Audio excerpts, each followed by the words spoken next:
Back in the day, it wasn't even a question. If you were able to go to university, you would. However, a third of all adults in England and Wales hold a degree now, and student debt is at an all-time high. Is it really a good idea to go to uni? Do you actually need to go? Especially now that degrees are losing their weight in employers' minds. Is it actually worth it? Do you need to go? In this video, we'll chat about what degrees are made for and why they were started in the first place, and more importantly, do you need to go? We'll break down the finances, the repayments if you did go, all of that stuff. A brief history on schools throughout the entire UK was back in the day, it used to be only churches that are made school. In the 19th century, we saw that the University of London was created, and this allowed students from affiliating colleges to get a degree without having to go to the campus itself, which this model influenced a lot of the ways other universities would start coming up. Then we saw the introduction of red brick universities. These are universities like Manchester, Birmingham, Liverpool. These ones became huge and very important in the cycle of university. Then we started seeing grants come out from the government to be able to subsidize the university and get more people to get into higher education. So what was once exclusively available to people who were rich in London has now been expanded to a lot more people all over the country. This is great because it allowed people who were from low income families to actually get a step into higher education and into higher degrees and qualifications, which will then allow them to get better jobs, which will then boost our economy and give us more skilled labor anyway. As this rise in people getting qualifications and the qualifications not being so strict and STEM, so instead of it just being law and medicine, it's now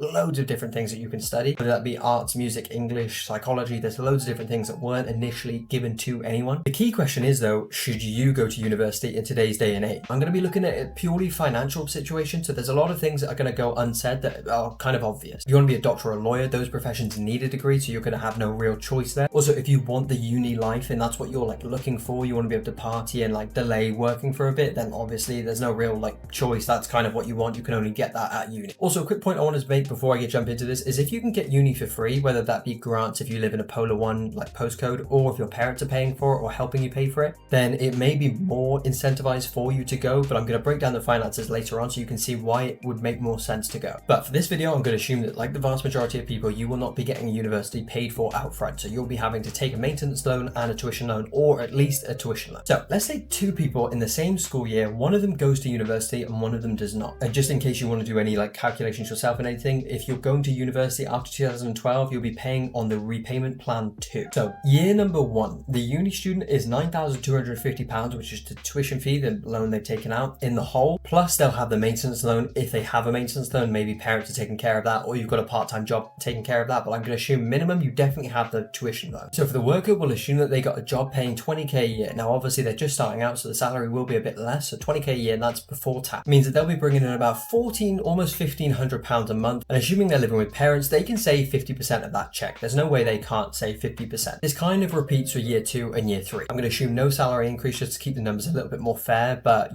typically you would see at least a 2% or a 3% raise every year. Typically that's what you'll see in most companies. So at the end of the uni degree, you'll be coming out with roughly on average, this statistic is £45,000 in university debt, but you will have a degree. The worker will come out with about £25,000 in savings, and they'll have experience, but they'll have no degree. It's also important to note that the worker would have had a lot less life experience in terms of like partying and studying and staying up late and stuff like that, but the worker will have more experience in real world things like stress management and talking to people and working on technical problems. I promise you now, you will learn more from your first day on the job than all of the studying before it. You will learn more the first day you try selling something than 100 sales books could ever teach you. Assuming that you earn the average UK salary, which is £34,000, your difference in that, so if you have a degree or you don't have a degree, the payment of you'll be making back to the student loan will be about £50 a month. So it's not that much in it. So £50 a month is a 2.2% decrease in pay take home. So there's not a whole bunch in it. So if you didn't go to uni, you're not really missing out. And if you did go to uni, you're only missing out 50 quid a month. But the key difference is here,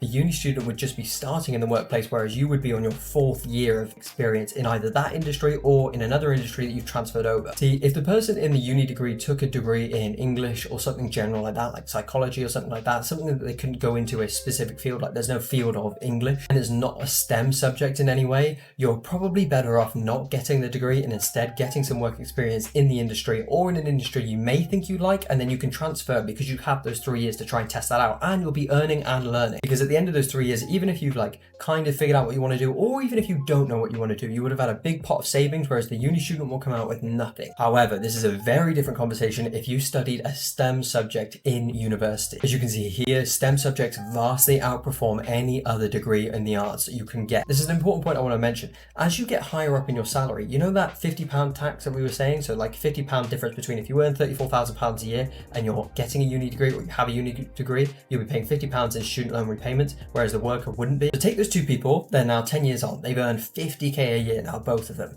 The one worker earns 50k a year, the uni student earns 50k a year. There's actually a 5% difference in take-home pay between those two now. So this person, who the worker, is actually taking home 5% more than the uni student. And when you get up to salaries of 80k and beyond, it can be up to 8% or 9% of your take-home pay is more to the worker. So equivalent, because obviously there's tax as you get up into these thresholds, the worker can be on 80k a year and bring home the same amount of money as a uni student on 90k a year. You could argue that the worker wouldn't be able to get these in positions and get into those salaries of 80, 90k a year unless they had a degree. But there are qualifications you can get outside of university that relate to your industry that you're working in that will propel you up that industry and up this like pay scale of that industry as well. Certain certificates and qualifications that you can get that you don't have to go to uni for and are significantly cheaper than going to uni, and you can still get into those echelons of like 80, 100k a year. Overall, I think for the vast majority of people studying a 3-year degree in something that's not a STEM subject, it's probably not worth it. You would rather just get the 3 years of experience in an industry that you kind of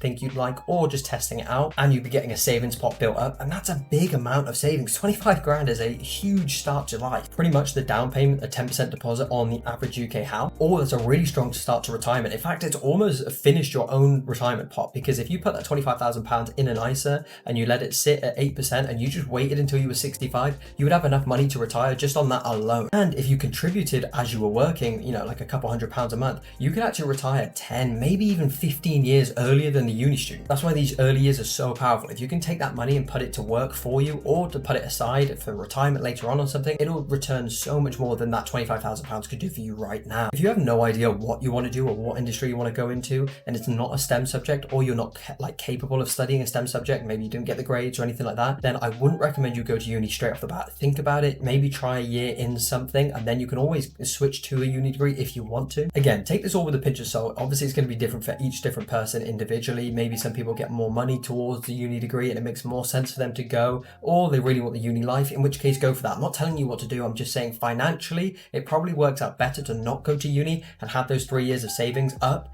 than it does to go to uni. But it's your life, and again, you know, you're not going to get the experience of the uni degree. It's just not going to happen if you're working a regular job. If you want to go traveling, again, the uni degree probably might not be worth it. You might want to save some money, use that money to go traveling. There's loads of different things. It works for different people. But I'm just saying, as a general rule, it's probably not best to go to uni if you don't know what you want to do, or it's not going to really benefit you that much. If I was you, I'd probably speak to some people in your life who've taken a degree and some people who haven't, and just see what they think and see what they would. Don't take their advice on, because a lot of people speak things over you and that's not helpful, but just kind of get a feel for what people are thinking and what people are saying, and then kind of make a decision on yourself. If you don't think you'll be studying a STEM subject, I'd highly recommend you either look at alternatives at the very least. Uni is not for everyone, and the degrees are becoming less and less important. So if you do want to get and you want to do well in life, you don't have to have a degree, especially because we're missing a whole bit here, which is you could be an entrepreneur and create your own business. You don't need a degree for that, and like plumbers make stupid amounts of money. There's many different paths to get to the point you want to get to. Uni is not the only thing. So if you're feeling apprehensive, you don't really feel like it's a thing for you,